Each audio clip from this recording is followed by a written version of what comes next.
बहुत सारे पेशेंट हमारे पास आते हैं और आके ये कंप्लेन करते हैं कि उनके शोल्डर्स के दरमियान कमर के ऊपर वाले हिस्से में अक्सर पेन रहती है। जितने भी पेशेंट इस तरह की कंप्लेन के साथ आते हैं उन सब में एक चीज़ कॉमन होती है, वो है उनके काम की नेचर।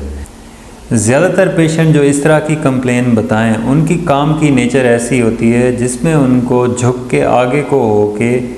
काम करना पड़ता है। इसमें जितने भी लोग 9 to 6 जॉब वाले हैं, जो चेयर पे बैठ के काम करते हैं, आगे को झुक के बाजुओं से कोई ना कोई उनकी एक्टिविटी है, जैसे रीडिंग है, राइटिंग है, रिकॉर्ड कीपिंग है, कोई ऑफिस का कोई क्लरिकल काम है, कोई थिएटर में झुक के काम करने वाला है, कोई बैंक में जॉब करने वाले लोग हैं, कोई टेक्निकल और मैकेनिकल काम नेचर के लोग हैं। इन सब में ये कंप्लेंट्स होती हैं। स्टार्ट में ये अगर तो आपके काम की नेचर ऐसी है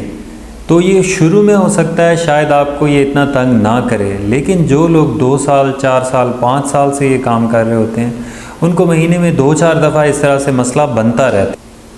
तो उनको लगता है कि ये पट्टा खिंच गया है, कोई मसला हो गया, शायद उन्होंने ऊंचा तकिया ले लिया है, या रात को मोबाइल यूज़ करते रहें, या लेट के टीवी देखते रहें, या एसी में सोए हैं तो उस वजह से शायद ये कोई मसला हो गया है। उसकी ये वजह नहीं होती।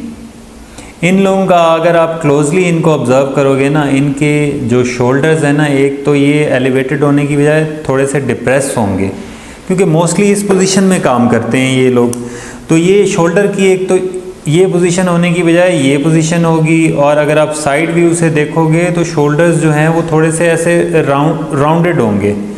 और इसके अलावा अगर आप इनकी अपर बैक देखोगे, कमर का ऊपर वाला हिस्सा देखोगे, तो जिसको हम कहते हैं कि थोड़ा सा कुब निकला होता है, थोड़ी गोलाई में थोड़ी आपको ज़्यादा लगेगी।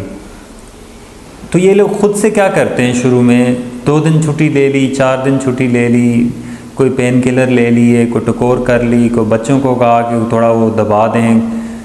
या ख़ुद से स्ट्रेचिंग एक्सरसाइजेस करा ली, 1-2 फिजियो के सेशन करवा लिए। लेकिन जैसे ही दोबारा से जाके वो उसी रूटीन में, जिसमें उनको आगे को झुक के टेबल वर्क है, कोई इसके अलावा कोई काम है जो बाजू से करना पड़ता है, फिर से जाके दोबारा काम स्टार्ट करते हैं, तो 2 दिन बाद 4 दिन बाद फिर से वही हालात होते हैं। तो वो बार बार जब ये 5 साल से 10 साल से इस तरह का काम कर रहे होते हैं तो उनकी पेन वापस आती रहती है। तो ऐसे पेशेंट्स को चाहिए कि वो रेगुलर कुछ दिन फिजियो करवाएं, और होम प्लान के लिए ये एक्सरसाइजेस कम से कम 2 से 4 हफ्ते करें। इसमें सबसे पहले एक्सरसाइज है कि उल्टे लेट के आपने बाजू ऐसे साइडों पे निकाल के 1 to 2 kg हाथों में पकड़ के उसको पीछे को ऊपर की तरफ उठाना है आपने, और जो शोल्डर ब्लेड्स हैं इनको करीब लाना है एक दूसरे के। इसी तरह से दूसरी एक्सरसाइज में आप उल्टे लेट के बाजू ऐसे सीधा नीचे की तरफ लटका के 1 to 2 kg वेट होल्ड करके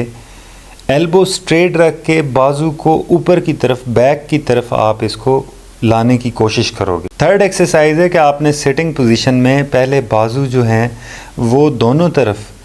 कानों की हाइट तक ऊपर कर लेने हैं, और उसके बाद कोहनी मोड़ के इस तरह से कोई भी पुली सिस्टम या इलास्टिक कोई चीज़ लेके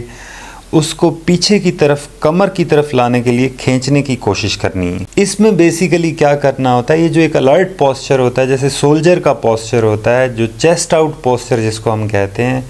जिसमें शोल्डर्स जो हैं वो एयर लाइन के साइड व्यू में बिल्कुल बराबर होते हैं, और छाती जो है वो बाहर की तरफ होती है, और जो बैक है वो बिल्कुल स्ट्रेट होती है साइड व्यू में, और हेड जो है वो परफेक्टली बैलेंस होता है आपकी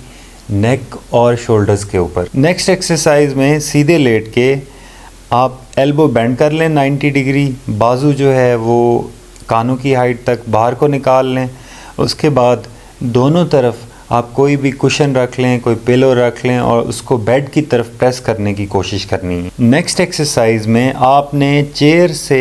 ऊपर उठने के लिए जो चेयर की बाजू होती हैं उनके ऊपर हैंड प्लेसमेंट करके, और जो बॉडी वेट है